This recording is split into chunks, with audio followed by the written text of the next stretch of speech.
నమస్కారం ఘంటారావానికి స్వాగతం. ముందుగా ప్రధానాంశాలు. శంషాబాద్లోని సులోచన ఫార్మ్స్ గెస్ట్ హౌస్లో ఏపీ మద్యం నగదు పట్టివేత. 11 కోట్లను స్వాధీనం చేసుకున్న ప్రత్యేక దర్యాప్తు బృందం. డిఎస్సి 2003 ఉపాధ్యాయులకు భారీ ఊరట. పాత పెన్షన్ అమలు చేయాలని హైకోర్టు ఆదేశం.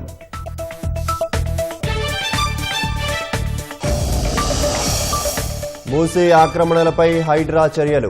అక్రమార్కుల చెర నుంచి 9 ఎకరాలు స్వాధీనం.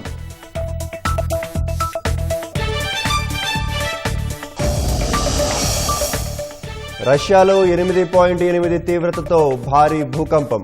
హవాయి ద్వీపానికి సునామీ హెచ్చరికలు.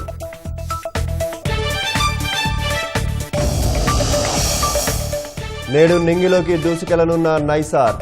శ్రీహరికోటలో కొనసాగుతున్న కౌంట్ డౌన్.